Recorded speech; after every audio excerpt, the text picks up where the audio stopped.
ग्वालियर चंबल में आई के बड़ी खुशी भई। मैं पहले भी पीताम्बरा मैया के दर्शन को आई हती। मोई दादी इंदिरा जी आपके क्षेत्र में आई हती। उनने मोए रानी लक्ष्मीबाई की कहानी खूब सुनाई हती। मैं बचपन में तुम्हारे क्षेत्र की वीरता और साहस की कहानियां पतो है। इतने दूर दूर से आई मेरी बहनन और भैया, आप सब लोगों का धन्यवाद। देखिए, मैं यहाँ ग्वालियर आ रही थी तो मेरे कई साथियों ने मुझे मुद्दे भेजे कि कौन कौन से मुद्दे हैं जो ग्वालियर में, मध्य प्रदेश में महत्वपूर्ण है और मुझे भाषण में क्या क्या कहना चाहिए। जब मैं उन मुद्दों को पढ़ रही थी, उन सुझावों को पढ़ रही थी, तो मुझे लगा कि ज़्यादातर नकारात्मक बातें थी और मेरे मन में ये बात आई कि क्या हमारी राजनीति आज सिर्फ आरोप और प्रत्यारोप में फंस गई है? क्या इससे आगे भी कोई राजनीति हो सकती है? इससे बढ़कर भी हम कुछ ऐसी बातें कर सकते हैं जो जनता की मतलब की बातें हों। देखिए, भारतीय राजनीति की नींव स्वतंत्रता के आंदोलन से में डली थी। स्वतंत्रता का जो हमारा आंदोलन था उसे सत्याग्रह का नाम दिया गया था। तो सत्य की लड़ाई थी। तो हमारी पूरी राजनीति की जो नींव है वो उसी लड़ाई में है, तभी डली। तो हमारी एक परंपरा रही है हमारे देश की कि हम नेताओं में सभ्यता, सरलता, सादगी और सच्चाई ढूंढते हैं। हम चाहते हैं कि ऐसे नेता हो जिनमें ये स्वभाव हो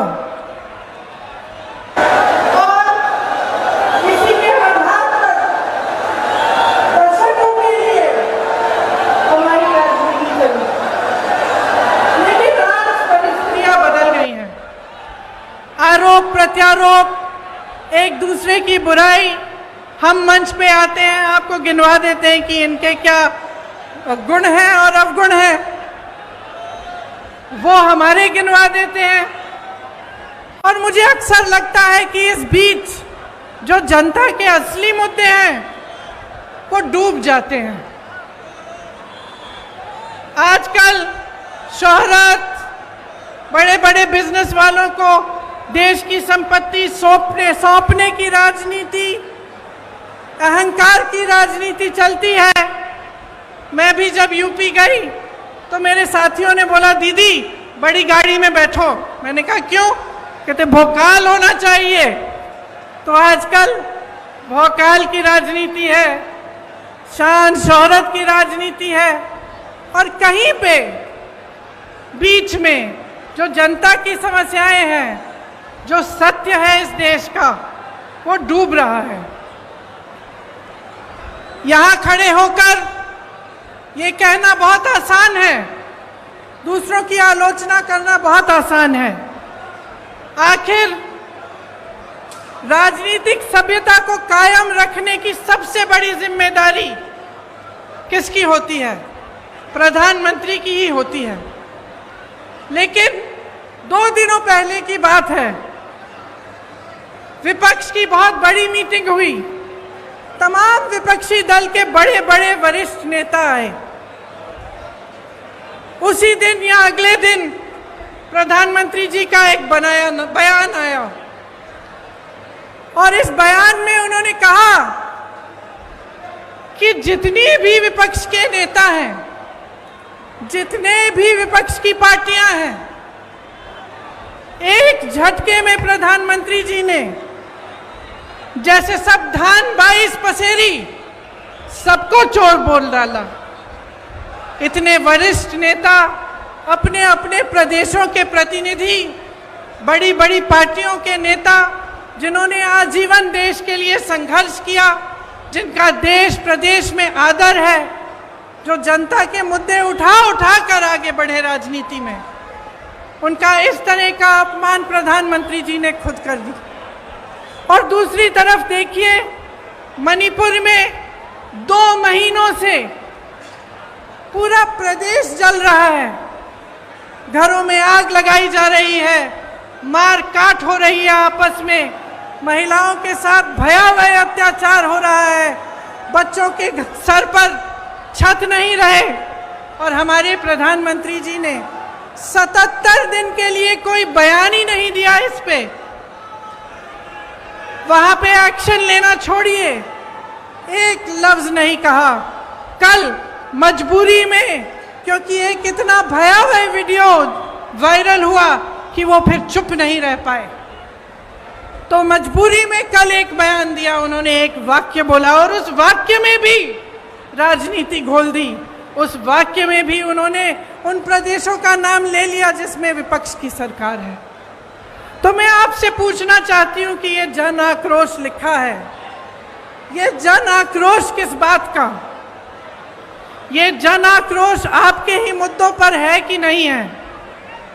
और यहां खड़े होकर मैं भी इस 30 मिनट के भाषण में 10 मिनट प्रधानमंत्री जी की आलोचना कर सकती हूं। 10 मिनट के लिए मैं ये कह सकती हूं कि कितनी घोषणाएं, नकली घोषणाएं की, कितने घोटाले किए, कितने नाटक करते हैं शिवराज जी। और मैं 10 मिनट के लिए सिंधिया जी के बारे में भी बोल सकती हूं कि किस तरह से अचानक उनकी विचारधारा ही पलट गई। लेकिन आज मैं यहां आपका ध्यान भटकाने के लिए नहीं आई हूं, मैं आपके मुद्दों पर बात करने आई हूं। और आज जो सबसे बड़ा मुद्दा है आपका, मैं जानती हूं क्या है, महंगाई का मुद्दा है। सबसे बड़ा मुद्दा आज महंगाई है। और मैं सिर्फ सब्जी, फल, आटा, गेहूं, इस सब की मैं महंगाई नहीं कह रही हूं। ये तो है ही, जब टमाटर 150 रुपए में आप खरीद नहीं सकते तो ये तो है ही। लेकिन इस महंगाई से किस तरह आपकी कमर तोड़ी जा रही है, उसकी बात कर रही हूँ। मैं वो बात कर रही हूँ कि जब घर में इतनी बारिश हो रही है, आजकल छत से कुछ पानी गिर रहा है, आपको मरम्मत करवानी है, वो मरम्मत महंगी हो गई है। आपको किसी के घर जाना है, कुछ ले जाना है उनके लिए, वो खरीदना मुश्किल हो गया है। आपके बच्चों की फीस भरना मुश्किल हो गया है। इतनी बारिश में जो बच्चे स्कूल पाठशाला तक जा रहे हैं, उनके लिए छाता खरीदना मुश्किल हो गया है। आपके पूरे जीवन पर एक बहुत बड़ा बोझ बन गई है ये महंगाई।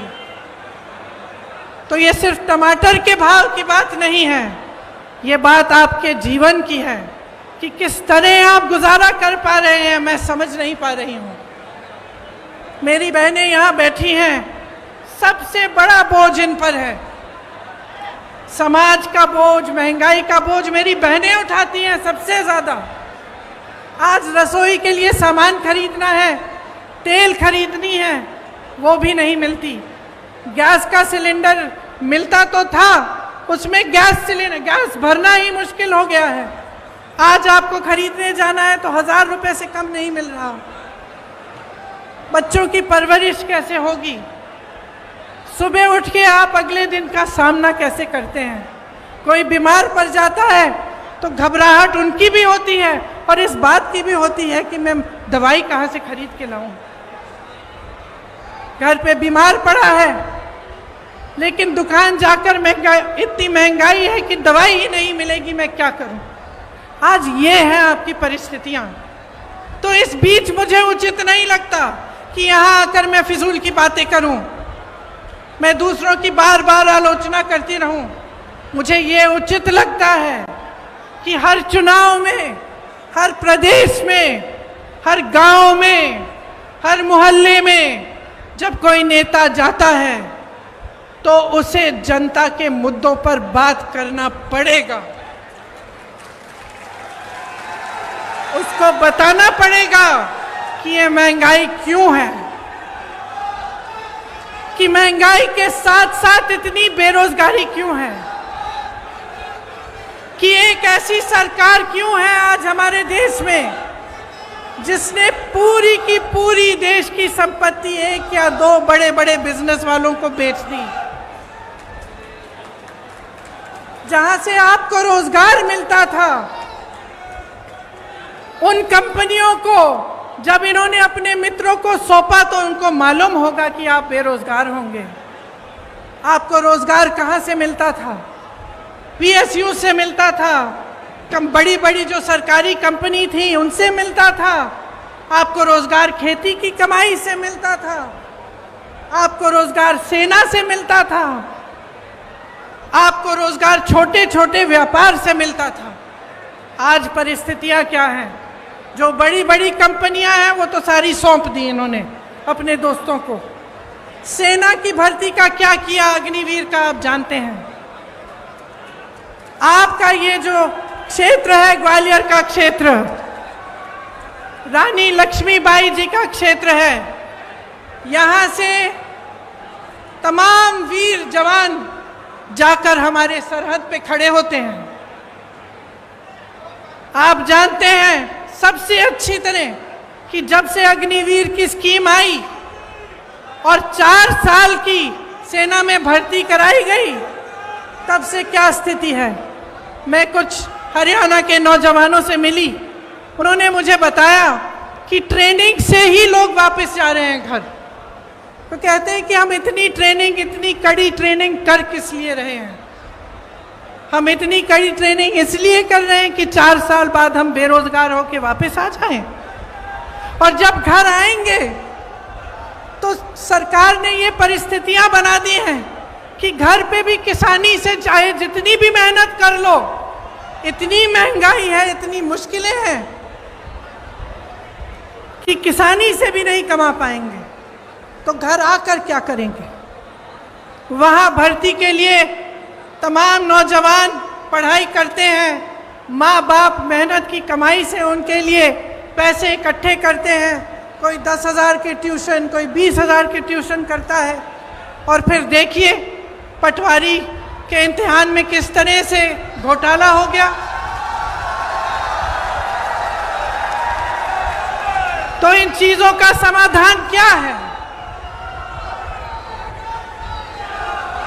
आज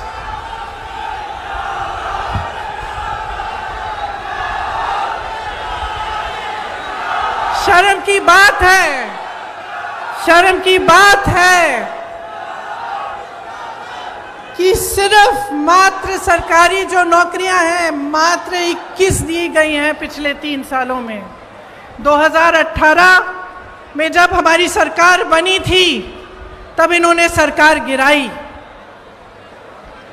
उससे पहले इनकी सरकार 10 सालों से चल रही थी, उससे ज्यादा।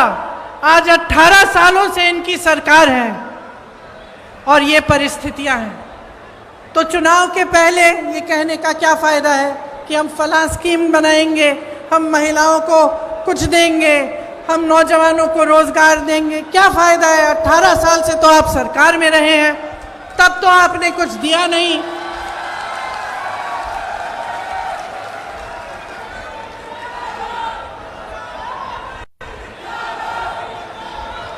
तो ये परिस्थितियां हैं, ये सच्चाई है। आपके मुद्दे क्या हैं? महंगाई है, बेरोजगारी है। जिस तरह से ये घोटाले पे घोटाला होता जा रहा है, जिसकी बड़ी लंबी लिस्ट है, यहाँ मेरे पास निकालते हूँ क्योंकि इतनी लंबी है कि इतने सारे याद भी नहीं रह पाते। खैर निकाल के बाद मैं बताऊंगी, दिख नहीं रही। तो इन्होंने इतने सारे घोटाले किए, कुछ नहीं छोड़ा, सड़कें नहीं छोड़ी, कुछ नहीं छोड़ा, भगवान की मूर्तियां नहीं छोड़ी महाकाल में।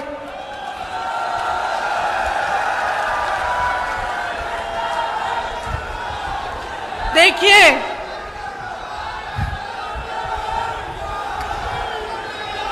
एक बात है, देखिए 2 बातें। इंसान इंसान की जो नींव होती है ना, उसी तरह की नीयत होती है, और उसी तरह से जो सरकार होती है उसकी जो नींव होती है उसी तरह की नीयत होती है। ये जो सरकार इन्होंने हमारी सरकार गिरा के बनाई, इसकी नींव ही गलत थी। पैसों से खरीदी सरकार है। तो इसकी नीयत, इसका नतीजा क्या है कि इसकी नीयत ही खराब है। शुरू से सिर्फ लूट, सिर्फ घोटाले में ध्यान रहा है। ऊपर से 18 साल से सरकार चली आ रही है। अब आप बताइए, 18 सालों के लिए जिसके पास सत्ता होती है उसको क्या होता है? 18 सालों से सत्ता में रहने से अहंकार होता ही होता है, और इस कदर होता है कि जो आसपास के अधिकारी होते हैं, जो साथी होते हैं, वो भी सच्चाई नहीं बताते।